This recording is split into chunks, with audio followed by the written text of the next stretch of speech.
Bonjour à tout le monde, je m'appelle Nyungo Jean, je suis anesthésiste réanimateur. Par le concours ou l'appui scientifique du docteur Jean-Marie Timbila, le chirurgien plasticien, et Patrick Balungue, qui est l'ORL, nous allons devoir vous présenter la technique d'aspiration des voies aériennes supérieures. Vous parlez néanmoins de la technique d'aspiration des voies aériennes supérieures, telle qu'on a dû à l'introduction. Je suis Nyungo Mboujan, anesthésiste réanimateur, et par l'appui technique de Dr Jean-Marie Timbila, chirurgien plasticien, et Dr Balungue Birino Patrick, l'ORL. Alors, sans plus tarder,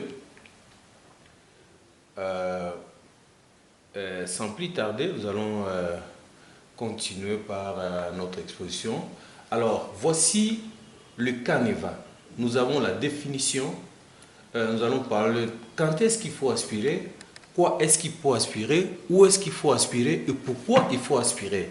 Nous allons aussi aborder le signe clinique d'obstruction aiguë des voies aériennes, parce que nous allons aspirer. Quand est-ce que tu vas aspirer? Nous allons aspirer quand il y a quelques signes cliniques d'obstruction des voies aériennes. Ça, nous allons un peu parler là. Nous allons parler aussi des principes d'aspiration des voies aériennes supérieures.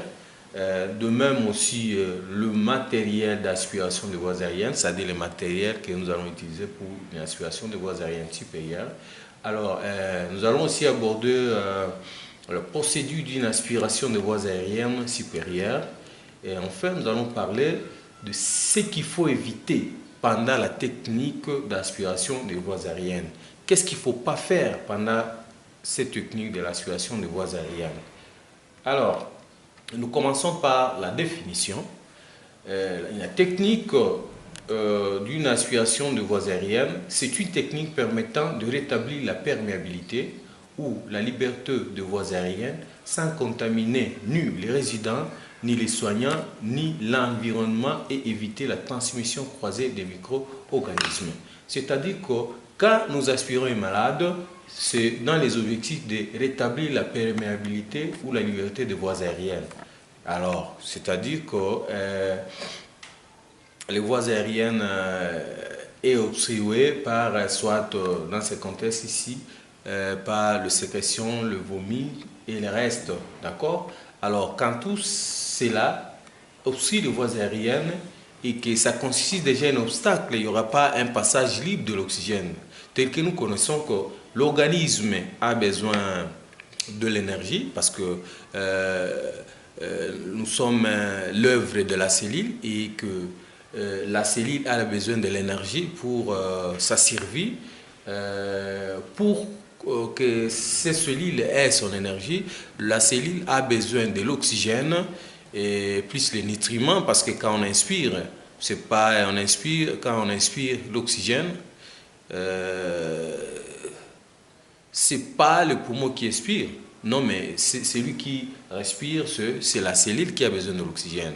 Alors, dans l'air ambiant, nous avons 21% de l'oxygène et que cet oxygène va aller directement au niveau alvéolaire où il sera transporté par l'hémoglobine vers la cellule qui est l'unité structurelle de la vie. Et au niveau de mitochondrie, parce qu'il faut aussi rappeler que la cellule a ces trois parties. Nous avons les noyaux, les cytoplasmes et les membranes cytoplasmiques. C'est au niveau des cytoplasmes où nous avons les organismes cellulaires et que l'organisme cellulaire concerné ici, c'est le mitochondrie. Donc, il a besoin de nutriments, de l'oxygène pour la production de l'énergie cellulaire. Donc, c'est pour ça que quand il y a l'obstruction des voies aériennes, vraiment, cela dépend des degrés de cette obstruction, mais si c'est lié à de liquides autres, nous sommes directement appelés à aspirer parce que c'est un besoin, c'est une urgence alors. Et en faisant cette technique d'aspiration des voies aériennes, il faut éviter, donc c'est-à-dire qu'il faut les faire sans contaminer les résidents, c'est-à-dire tout ce qui sont aux alentours, il faut le contaminer. Par exemple, quelqu'un avec la tuberculose, et si vous faites la technique d'aspiration tuberculose, Covid et autres, si vous faites la technique d'aspiration, tu les fais n'importe comment, il y a risque de contaminer ceux qui sont aux alentours, là où vous faites cette technique aussi. Donc tu vas prendre aussi toute cette maladie-là, tu transmets aux résidents, c'est là qui vous entourent. Donc c'est pas seulement celle, parce que parfois il est aussi recommandé qu'en faisant la technique d'aspiration de voies aériennes, tu ne dois pas le faire seul, nous allons le voir un peu plus tard. Le personnel soignant aussi, tu fais la technique d'aspiration de voies aériennes, là il faut aussi protéger le personnel qui vous entoure. Il ne faut pas seulement le faire parce qu'il y a une pathologie quelconque, je suis en train d'aspirer, je dois aussi protéger les soignants, ceux qui sont alentour de moi. Alors, et éviter les transmissions croisées. Transmission croisée, c'est-à-dire que je peux avoir deux malades à la fois qu'il faut faire ce qu'il faut faire, la technique d'aspiration de voies aériennes. Donc, il faut respecter les mesures d'asepsie pour ne pas prendre la pathologie de celui-ci et donner à celui-là. Et c'est-à-dire que le matériel propre à lui qui entre en contact direct avec le malade, nous devons nécessairement le faire en état hygiénique. Par exemple, si vous avez la sonde d'aspiration, donc il ne faut pas prendre la sonde d'aspiration de celui-ci et aller aspirer un autre malade. Donc avec le risque de prendre la maladie de celui-ci, donner à l'autre ce qu'on appelle une transmission croisée des micro-organismes. Alors, on distingue les différentes techniques d'aspiration de voies aériennes supérieures. Nous avons l'aspiration buccale, là on aspire, c'est par la bouche. L'aspiration rhinopharyngée, donc là on aspire en passant par le nez vers le pharynx. L'aspiration endotrachéale, donc là, chez un malade intubé, on va aspirer au travers les tubes endotrachéales. Nous avons l'aspiration trachéobronchique, c'est un malade avec une canule de la trachéotomie. Et donc, nous allons passer par la trachée, par cette canule de la trachéotomie vers les bronches. Voilà, ici, nous avons les images. Si vous regardez bien, ici, nous avons l'aspiration endotrachéale. Donc, intubation endotrachéale, on peut aspirer par la bouche. Donc, ou soit on aspire au travers un tube d'intubation endotrachéale. Alors, ici, l'aspiration nasotrachéale, bien évidemment, il peut y avoir un malade intubé sous une intubation nasotrachéale, chez qui on doit aspirer, ou tout simplement, à l'air libre, on passe par le nez, on aspire un malade qui n'est pas intubé. Alors ici, c'est un malade sous la canule de la trachéotomie, on aspire au travers la canule de trachéotomie. Donc, pour bien se préciser qu'ici, endotrachéal, ici, nasotrachéal, et ici, par trachéobronchique. Donc, on aborde par la canule trachéale vers les bronches. Parlons de l'aspiration buccale. C'est une technique qui consiste à libérer la bouche des sécrétions buccales, des vomissements à l'aide d'une sonde ou d'une canule d'aspiration. Et donc là, nous allons aspirer notre malade à l'aide d'une sonde ou canule. Voyez un peu ici, ça c'est une sonde d'aspiration et ça c'est une canule d'aspiration. Maintenant, nous allons passer par la bouche pour aspirer notre malade. Mais ici, nous devons signaler que tu ne peux pas prendre la canule d'aspiration et aspirer au niveau nasal. Pourquoi? Parce que la canule d'aspiration, elle est trop rigide, avec possibilité d'entraîner des traumatismes. Et la sonde d'aspiration, bien sûr, on peut aspirer par la bouche et on peut même l'utiliser par le nez. C'est possible. Ça, c'est quelque chose à retenir. Nous avons l'aspiration rhinopharyngée, telle qu'on a dit. C'est une technique qui consiste à libérer par la voie nasale les voies aériennes supérieures des sécrétions qui les encombrent à l'aide d'une sonde d'aspiration à usage unique. C'est-à-dire qu'en réalité, dans le milieu suffisamment aussi avancé, nous sommes appelés à utiliser une sonde à usage unique. C'est-à-dire, on aspire un malade et c'est tout. Mais bon, ça dépend là où tout le monde se trouve, dans des situations tellement difficiles, ou si la possibilité, il n'y a pas, pouvoir nous permettre à trouver à toute facilité la sonde, ben, nous devons au moins, au minimum, même désinfecter. Mais, ce que nous devons signaler, c'est tel qu'on l'a dit, que la canille d'aspiration, on ne peut pas utiliser cette canille d'aspiration pour l'aspiration rhinopharyngienne. Donc, prendre cette canille et essayer d'aspirer au niveau nasal. Donc, la canille, elle est juste utilisée pour l'aspiration buccale. Je pense là, nous sommes ensemble.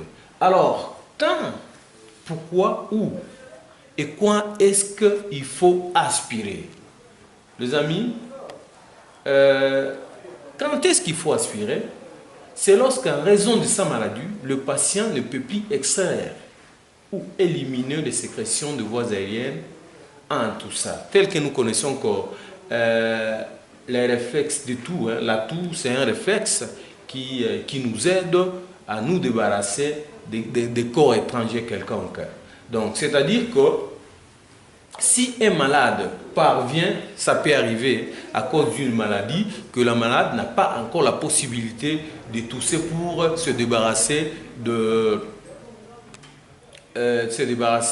ou extraire ou éliminer les sécrétions des voies aériennes lui-même en tout ça. C'est là où nous devons passer directement une technique d'aspiration. Ce n'est pas parce que le malade est encombré, le malade est lucide et lui-même peut tousser, lui-même peut se débarrasser de ces sécrétions et prendre notre vacuum et on commence directement à aspirer. Non. Et si on trouve ça, tout ce qu'on peut faire pour un malade lucide et qui est capable lui-même de se débarrasser de tout ça, nous allons sensibiliser le malade lui-même à tousser ou à se débarrasser de lui-même de toutes ces sécrétions. Alors, pourquoi est-ce qu'il faut aspirer? Pour maintenir la perméabilité ou la liberté des voies aériennes supérieures et faciliter une ventilation normale, spontanée ou assistée. Donc, pour aspirer, ça veut seulement dire que on aspire pour maintenir la perméabilité ou la liberté des voies aériennes supérieures et faciliter une ventilation normale, spontanée ou assistée. Tel que qu'on l'a dit que l'oxygène, c'est la vie. À l'absence de l'oxygène, l'organisme directement peut commencer à faire une respiration en anaérobie.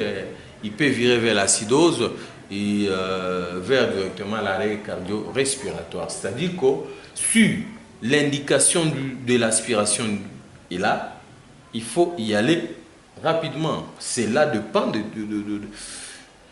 degré de l'obstruction dont vous êtes en train de faire face. Alors ici, c'est bien signalé que l'incapacité à respirer entraîne la mort en moins de 3 minutes. Ça veut seulement dire que, mais il y a les plongeurs qui sont habitués, il y a des mécanismes bien développés pour eux et ils peuvent même passer au-delà. Mais ça, c'est pas vraiment limite. Mais quand il y a l'obstruction totale, au-delà de 3 minutes, vraiment, on peut assister à l'arrêt cardio-respiratoire. Alors, pour mettre un pisse à l'oreille, nous devons juste retenir que l'incapacité à respirer entraîne la mort en moins de 3 minutes. Donc, là, nous parlons exactement d'une obstruction complète. C'est vrai que même si ça peut aller au-delà, mais retenons qu'on pisse à l'oreille que l'incapacité à respirer entraîne la mort en moins de 3 minutes. C'est-à-dire que quand un malade a un problème de respirer suite à une obstruction de voies aériennes, nous devons mettre le réveil dans notre tête que c'est une urgence qu'il faut attendre. Il faut passer directement à une aspiration. Bien sûr, j'ai dit, cela dépend du degré de l'obstruction.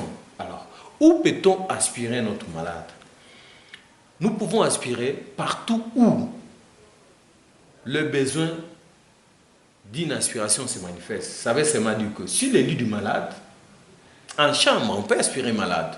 Au pavillon, aux urgences, à soins intensifs, en salle d'opération, salle de réveil, dans l'ambulance, nous pouvons aspirer. Même si on trouve un malade qui tombe en dehors de milieu hospitalier, tel qu'on a vu que quand il y a obstruction totale dans moins de 3 minutes, il y a possibilité que nous perdons notre malade. Alors, si on trouve un malade couché en dehors du milieu hospitalier, tout simplement qu'il a un problème, il a un problème d'obstruction de voies aériennes, faudra-t-il attendre, dire que non, mais je vais amener ce malade pour aller aspirer ce malade à l'hôpital? Non.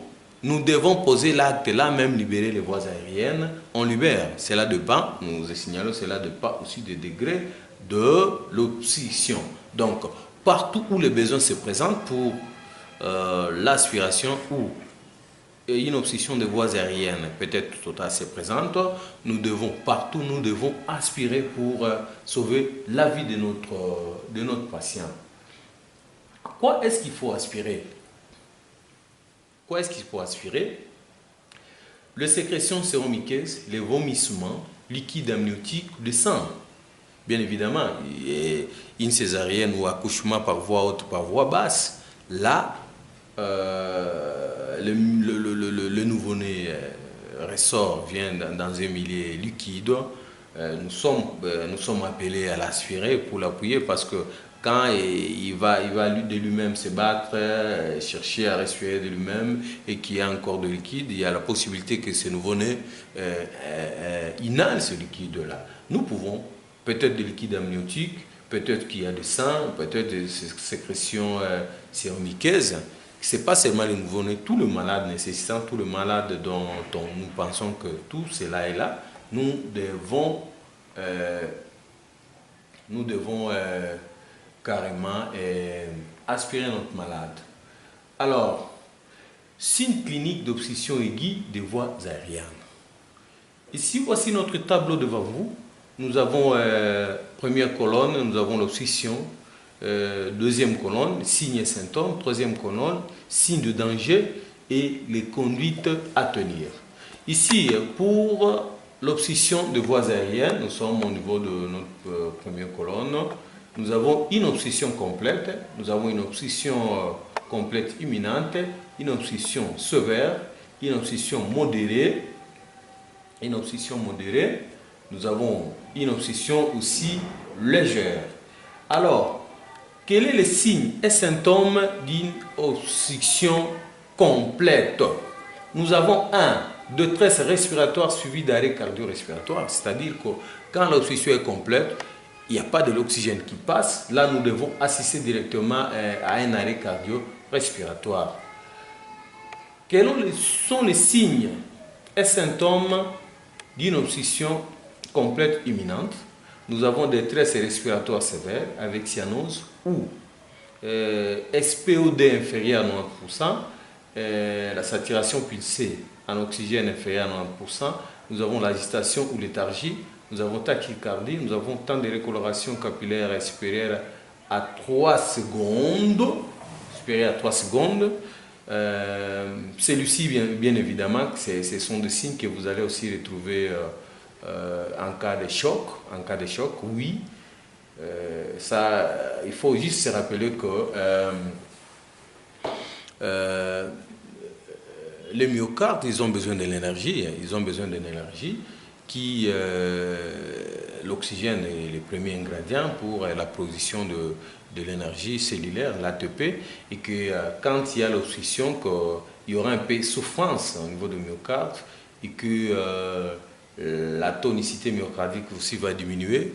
Et le cœur aussi, comme il joue aussi les rôles de pompe, vous allez voir que le cœur aussi va s'affaiblir parce que là, il est en train de manquer progressivement son énergie pour y aller. Alors, nous avons l'obstruction des voies aériennes sévère. Le signe et symptômes, nous avons les suites d'or, les bruits aigus anormaux lors de la respiration au repos. Nous avons les détresses respiratoires sévères.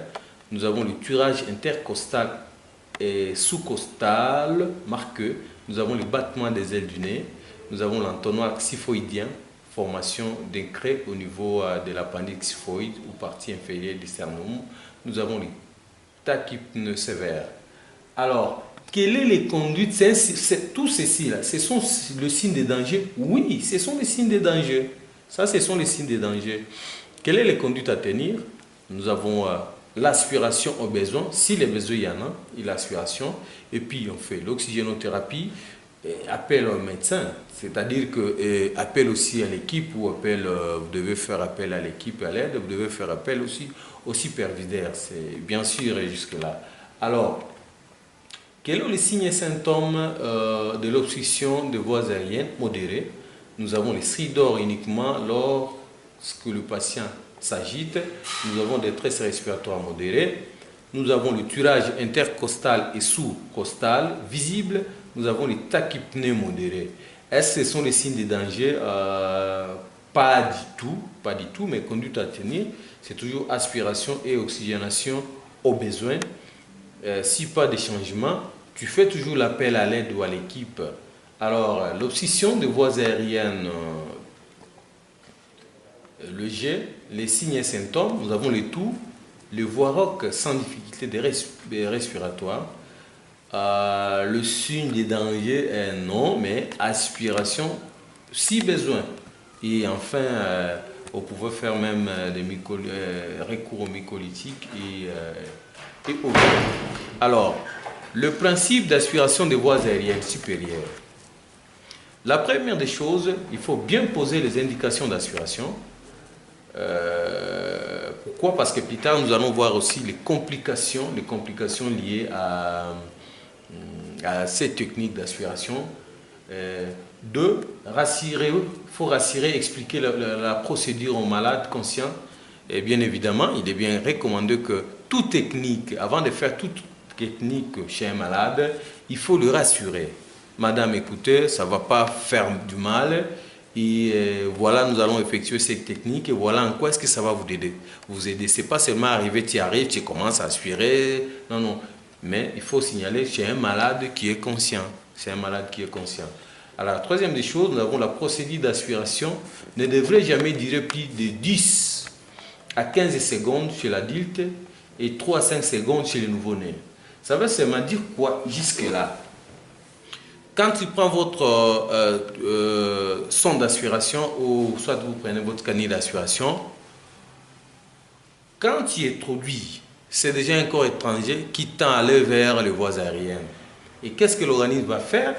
Il y aura la fermeture des cordes vocales pour empêcher le passage de ces trucs qui veut dire un corps étranger vers là. Donc, vous devez mettre dans la tête que tout ce temps que vous allez introduire votre sonde dans la bouche du malade, le malade ne va pas respirer. Pourquoi? Parce que les cordes vocales, c'est un réflexe, les cordes vocales vont se fermer parce qu'il sait que voilà, il y a un corps étranger qui arrive, qui a tendance d'aller là.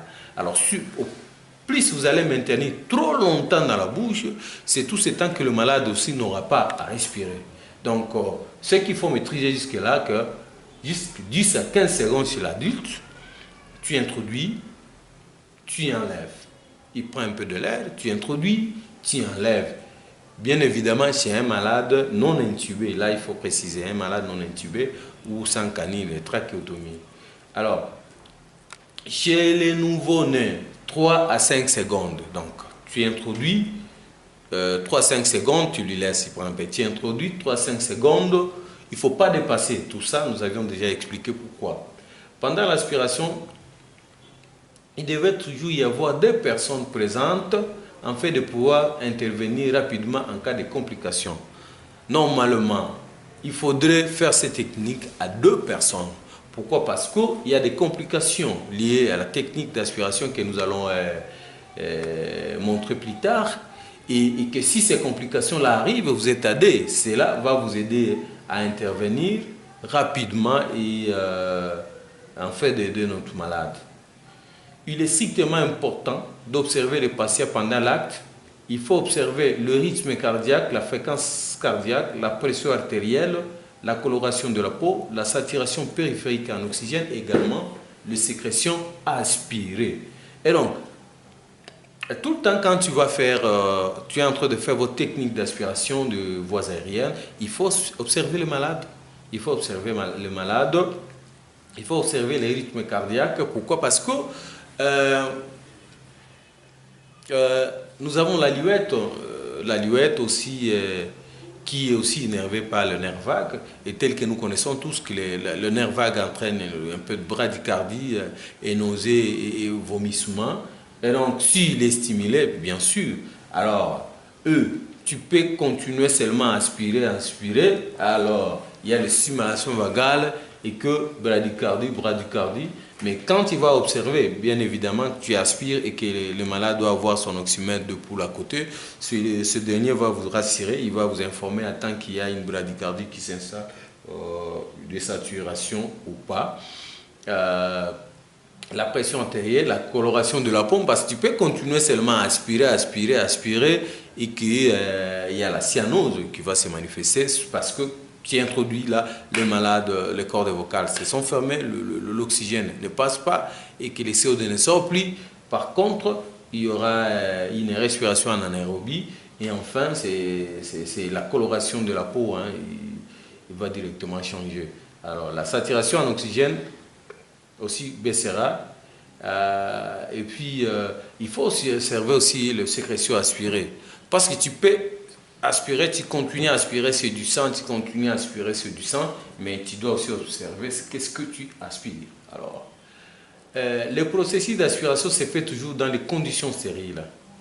Au début, là, nous avions dit que les conditions stériles, parce que tu aspires votre malade, ce n'est pas question que tu lui donnes encore une autre maladie. Si tu fais votre technique d'aspiration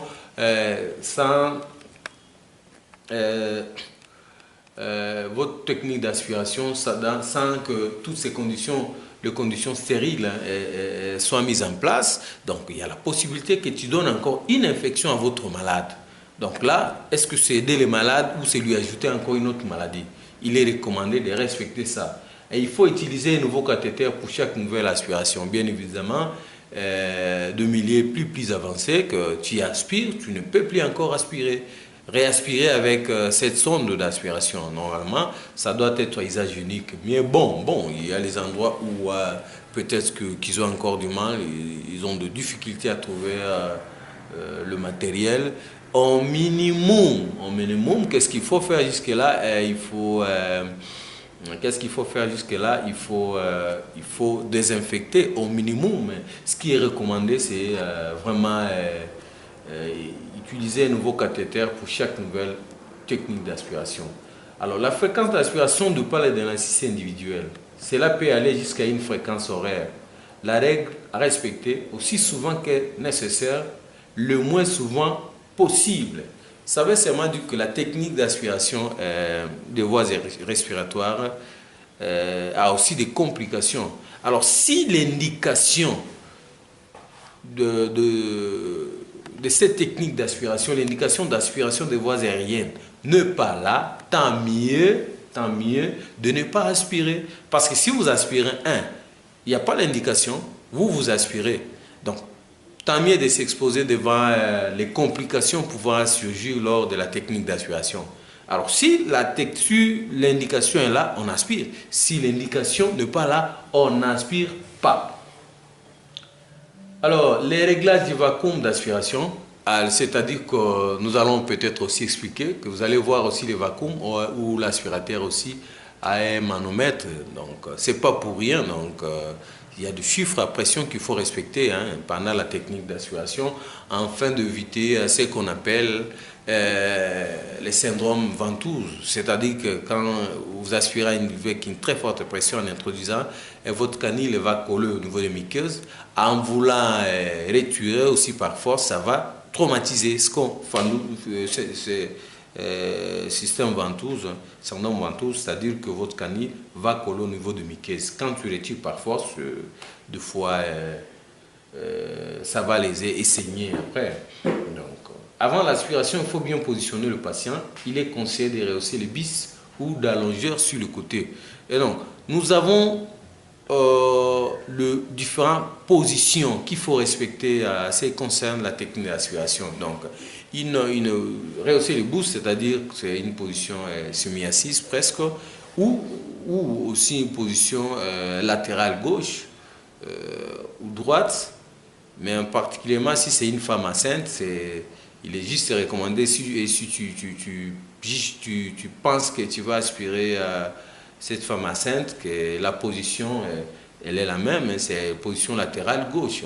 Mais pour des raisons que la compression des gros vaisseaux, qu'on appelle le syndrome orthocave, que cela ne vous arrive.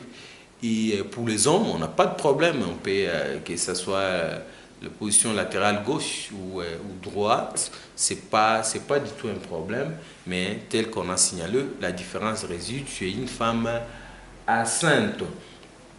Alors, les diamètres d'aspiration et de pression d'aspiration. Ici, nous avons l'âge. Chez un adulte, les diamètres en unité de charnière à respecter que nous devons utiliser une sonde d'aspiration G18, CH18 à CH26 chez un adulte. Chez un enfant, nous devons utiliser le CH8 à CH12. Chez le nourrisson, nous devons utiliser le CH6 à 8. Le nouveau-né à terme ou prématuré, les nouveau-nés prématurés, le CH4. Et les nouveau-nés à terme, c'est le CH6. Alors, voilà un peu la dépression qu'il faut utiliser pour ces techniques d'aspiration. Alors, le vacuum, il y a ceux qui sont gradués en millimètres de mercure, vous allez voir, nous allons montrer un peu plus tard. Et il y a ceux qui sont gradués en kilopascal, et en bas, à MPa aussi. Alors, chez un adulte, dont nous avions bien signalé qu'il faut utiliser la sonde CH18 à 26, la pression à utiliser du vacuum est de 350 à 500 mm de mercure. Kilopascal, c'est 46,66 à 66,66. Voilà le barème.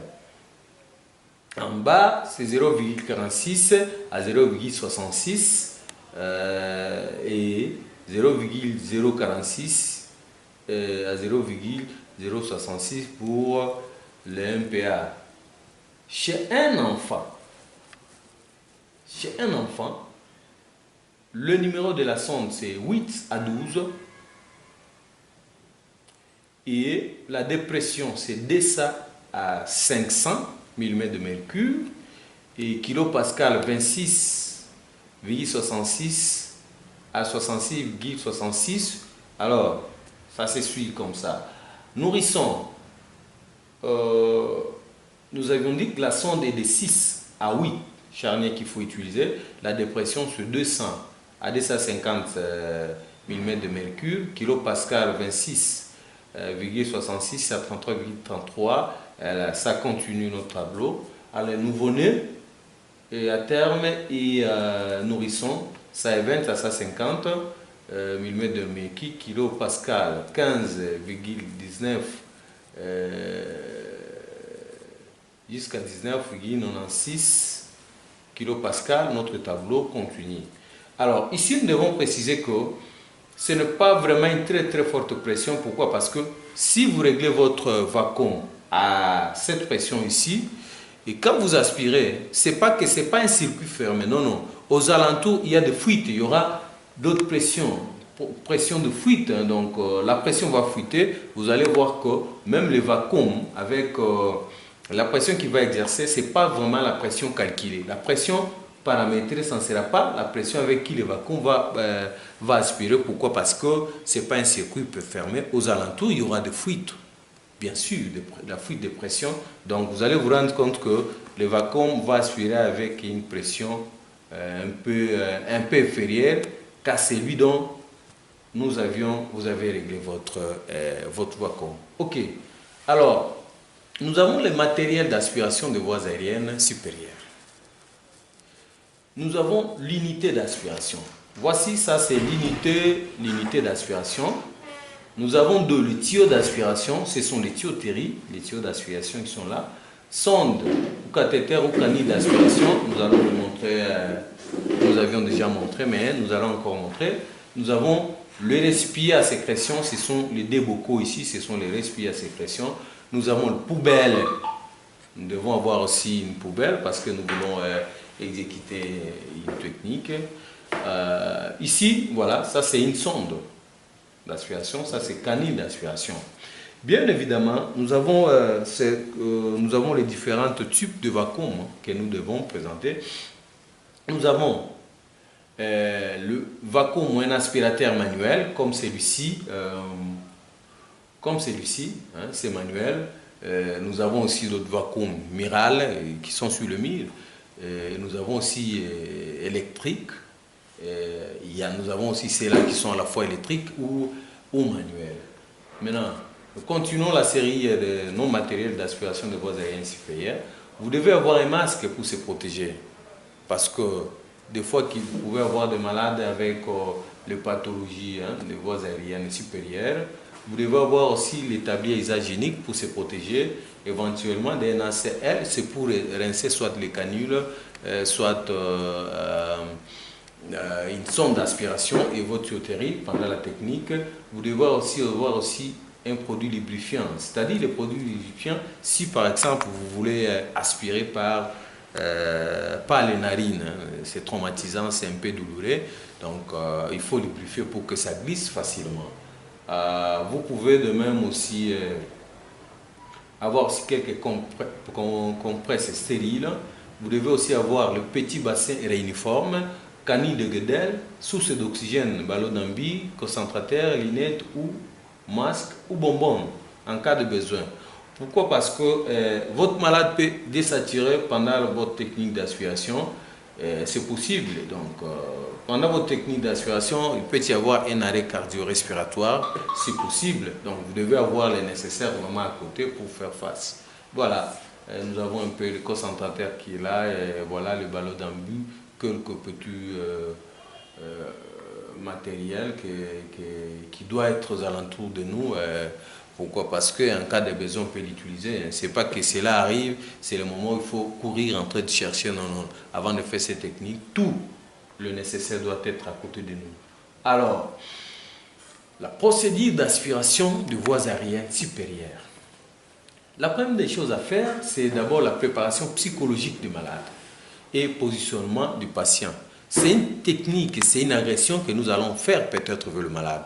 Un malade peut-être lucide. Tu prends maintenant la sonde, tu veux passer par les nez, par la bouche.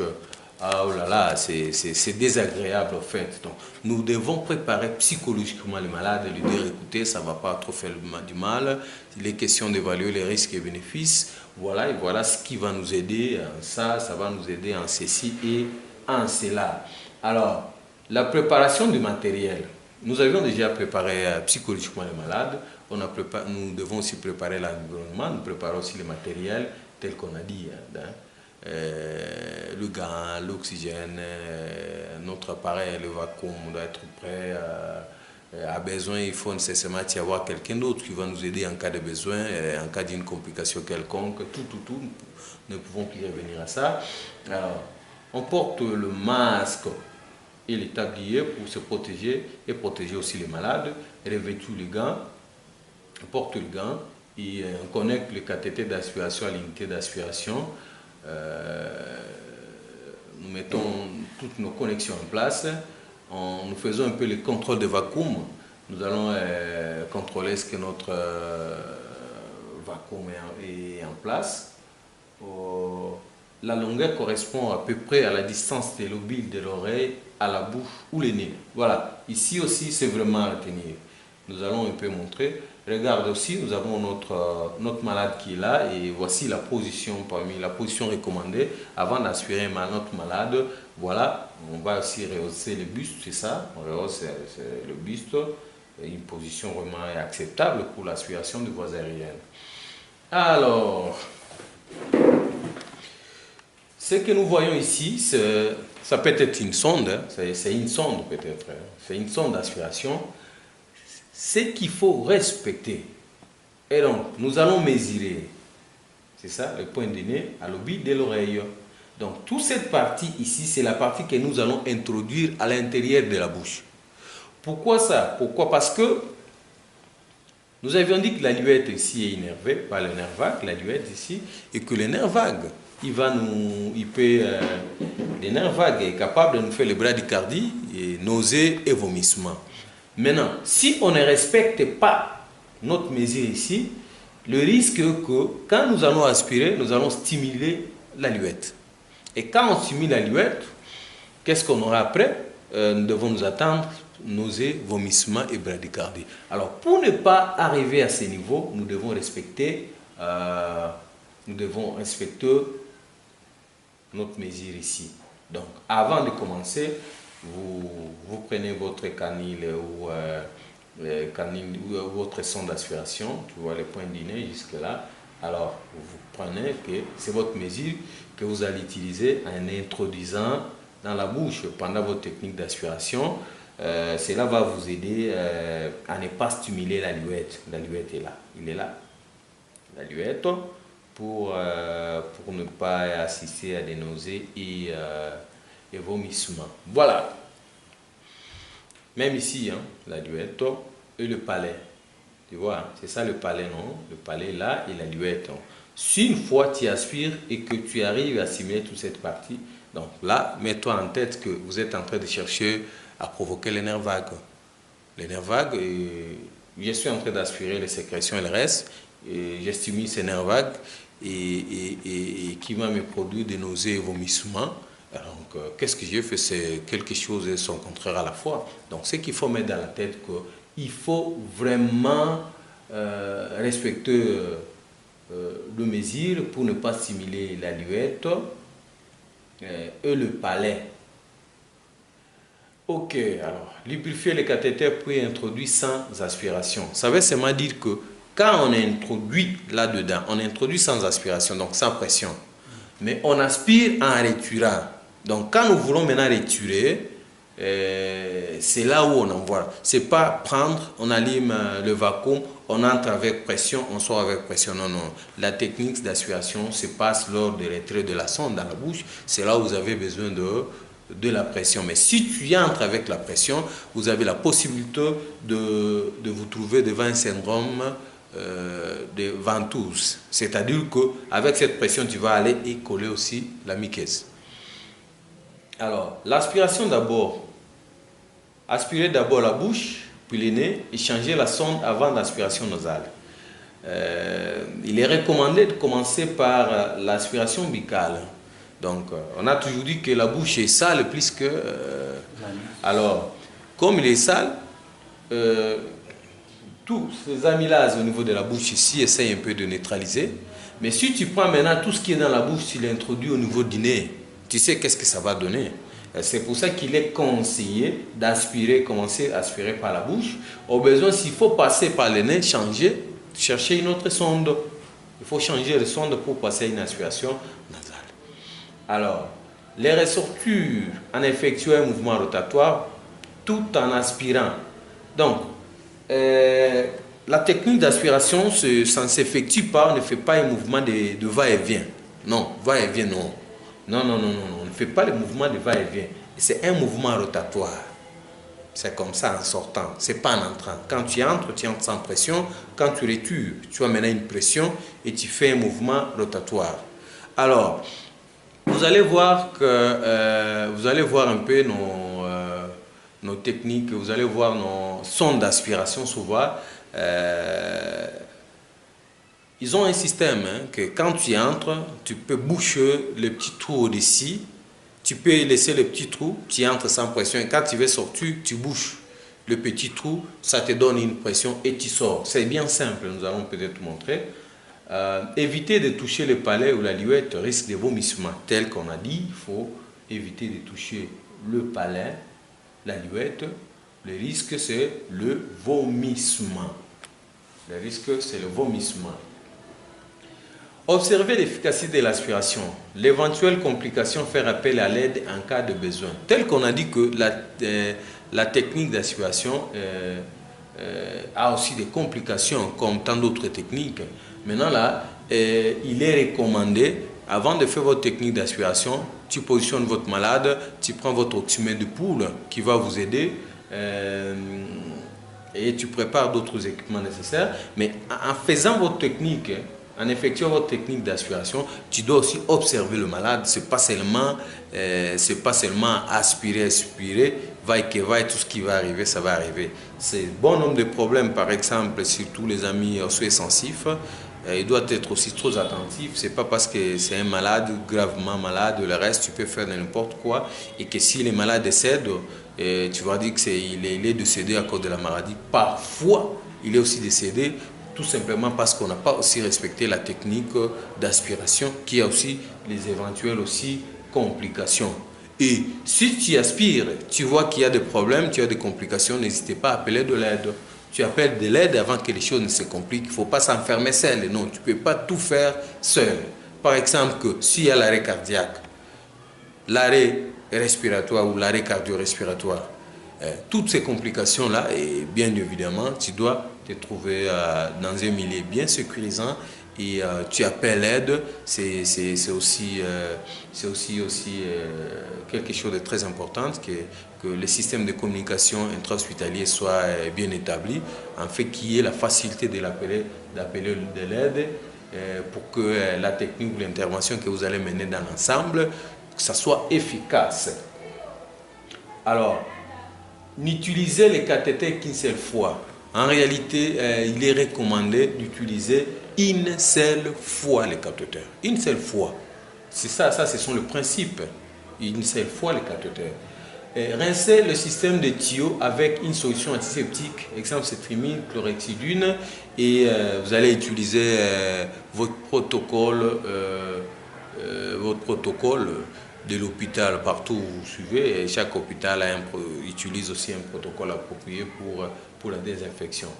Et enfin, il faut remettre le matériel en ordre pour une prochaine aspiration, documenter l'aspiration et les éventuels résultats. C'est-à-dire que vous devez documenter, c'est une technique comme tant d'autres. Pourquoi quand vous prenez la pression artérielle, vous documentez, la température, vous documentez, mais quand vous faites la technique d'aspiration, vous devez documenter. C'est-à-dire que la qualité de ce dont vous avez aspiré, la quantité de ce dont vous avez aspiré, et qu'est-ce qui est survenu pendant que vous effectuez la technique d'aspiration. Il y avait l'arrêt cardio-respiratoire, il y avait nausées, vomissements, vous devez documenter parce que si tu le fais maintenant là, et après tu vas rentrer à la maison, pour que celui qui viendra, il sera aussi informé. C'est-à-dire que quelque chose qui n'est pas écrit, ça n'avait pas été fait. Il ne faut pas seulement dire que j'ai fait ceci et tu n'as pas écrit. Donc si tu as fait que tu n'as pas écrit, donc tu n'as pas fait ça. Donc, comme tant d'autres techniques, et avec ces complications, nous sommes appelés à informer. Alors, les incidents lors de la technique de l'aspiration des voies aériennes supérieures. Nous avons nausées, vomissements, tel qu'on a dit, l'apnée, bradycardie, tout. Le saignement aussi, cela peut venir. Le tout, c'est pourquoi? Parce que c'est un mécanisme de défense contre un corps étranger. Donc, le corps va réagir et se débarrasser avec ça. Le saignement, par exemple, que si tu n'as pas respecté le principe, vous êtes entré avec pression et que votre canule ou sonde est accolée au niveau de muqueuse et tu retires à force, il y aura nécessairement le saignement. Et tout, et bradycardie, cela veut dire que tu vas toucher les palais ou la livette aussi, tu vas toucher, tu dois avoir les bradycardies, l'apnée, parce que quand le corps électrique, votre sonde a tendance d'aller vers les voies aériennes, vous allez assister qu'il y aura, les cordes vocales aura tendance à se fermer pour ne pas permettre le passage de votre sonde. Alors, évaluation de l'efficacité de l'aspiration des voies aériennes. Bien sûr, Après chaque technique, vous devez évaluer. Est-ce que vous avez atteint les objectifs de vos techniques? Donc, a-t-on atteint les objectifs de la procédure? Ah, il y avait une obstruction de voies aériennes selon le degré. Quand il y a l'obstruction de voies aériennes, donc de l'autre côté, nous allons observer une saturation. Alors là, il faut regarder, il faut évaluer. Est-ce que tu as atteint une saturation pulsée supérieure à 5%? Est-ce que la fréquence respiratoire a été améliorée? La respiration spontanée est devenue silencieuse parce que peut-être qu'il y a eu des différents bruits au niveau des parenchymes pulmonaires. Les mouvements respiratoires normaux, est-ce que la cyanose disparaît-elle? Par exemple, tel qu'on a dit avant, quand il y a un problème de l'oxygène, s'il y a une obstruction complète, que l'organisme peut commencer à faire une respiration en anaérobie, enfin, nous allons assister à cyanose. La quantité de sécrétion réduite, c'est vrai qu'on ne peut pas tout terminer, mais nous allons quand même diminuer pour qu'il y ait le passage de l'heure. Est-ce que la quantité de sécrétion elle est réduite? Alors, que l'aspect aussi de sécrétion. Alors, quelles sont les difficultés à documenter? Ce qu'il faut éviter pendant la technique d'aspiration. 1. Croire que l'urgence vous dispense du respect de l'asepsie et des mesures de protection. C'est parce que vous êtes en urgence, tu ne dois pas respecter les règles d'asepsie ou de la protection. C'est-à-dire que parce que c'est une urgence, je ne dois pas me protéger et aussi je ne peux pas protéger aussi les malades. Non. Et tout ça, pour ne pas arriver à ce stade, il faut préparer, il faut tout préparer, les équipements, les matériels d'aspiration, qui est malade ou pas.